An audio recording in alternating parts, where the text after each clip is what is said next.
ప్రత్యేకించి గురువుతోటి. ఎందుకో తెలుసా? మీకు బాగా చనువుగా ఉన్నారనుకుని గురువుగారి దగ్గర కానీ కొంచెం తొందరపడి ఎక్కువ మాట్లాడడం జరిగిందనుకోండి, అందులో ఏ తేడా పాడా వచ్చినా శాశ్వతంగా దూరం అవుతారు. అదొక్కటడ్డు పెట్టి సంస్కారమునకు చెందినవాడు కాడని దూరం చేస్తారు. అందుకే అందరికన్నా గురువు దగ్గరికి వెళ్ళేటప్పుడే చాలా జాగ్రత్తగా వెళ్ళాలి. గురువు దగ్గర మాట్లాడేటప్పుడు చాలా జాగ్రత్తగా మాట్లాడాలి. 1కి 10 మాటలు మనసులో సిద్ధమై వెళ్ళాలి. ఆయన చెప్పేదే ఎక్కువ వినాలి. మనం తక్కువగా మాట్లాడడమే మంచిది. ఎందుకంటే సంస్కార బలం రీత్యా చెప్తూ ఇది చెప్పడం ఎందుకు అనిపిస్తుంది గురువు దగ్గర కూడా. అది యథార్థం.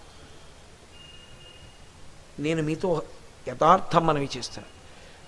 ఇప్పుడు ఇది ఎందుకు లేదు చెప్పడం ఈయనకి అనిపిస్తుంది. గురువు దగ్గర దాపరికం పెట్టిన పాపం ఖాతాలో పడుతుంది. గురువుకి తెలియదని మీరు అనుకోకండి, ఆయన తెలుసుకోగలడు. తెలుసుకోవాలనుకుంటే తెలిసిపోతుంది. కానీ ఆయనకి తెలుసుకునే ప్రయత్నం ఆ అవసరం ఉండదు.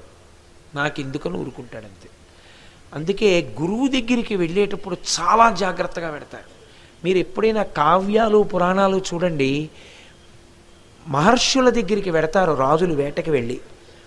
అప్పుడు ఏం చేస్తారంటే మొత్తం సైన్యాన్ని వదిలిపెట్టేస్తారు. చాలా బుద్ధిమంతులైనటువంటి మంత్రులతో కలిసి తాము ఒక్కరే వెడతారు. వెళ్ళి కూర్చుని పరమ మర్యాదతో మాట్లాడి వస్తారు. మీరు అందుకే ఎప్పుడైనా కావ్యాలు పురాణాలు పరిశీలించండి, వెళ్ళగానే ముందు మాట్లాడేది అంటే వాళ్ళని పిలిచేటప్పుడు ఒక సంబోధన చేస్తారు. ప్రత్యేకించి మీరు రామాయణంలో చూడాలి, గురువుగారు అని పిలవరు అసలు. గురువుగారి దగ్గరికి వెళ్ళిన రాజు ఏమని సంబోధిస్తాడో తెలుసా? హే భగవన్ అంటాడు. అది విచిత్రం. హే భగవన్ అన్న మాటకు అర్థం ఏమిటంటే ఈ సమస్తము మీది, కాబట్టి నాదన్నది లేదు. భగవానుడు ఈ సమస్తమును పొంది ఉన్నాడు, ఆయన సృజించి ఉన్నాడు, ఆయన నాకిచ్చి ఉన్నాడు, నేను అనుభవిస్తే సంతోషిస్తున్నాడు. హే భగవన్ అంటే ఓ గురువా, గురుస్వరూపంలో ఉన్న పరమేశ్వరుడా, ఇదంతా నీది, నీదైనది మాకిచ్చి మేము ఆనందిస్తే నువ్వు ఆనందిస్తున్నావు. నీ తపోబలం నీ ఆశీర్వచనం లేనినాడు నాకు ఇన్ని లేవు. కాబట్టి మీది ఇది అని చెప్పడానికి ఎప్పుడు మొట్టమొదటి సంబోధనలో హే భగవన్ అంటారు. మీరు రామాయణాన్ని చూడండి ఎప్పుడైనా.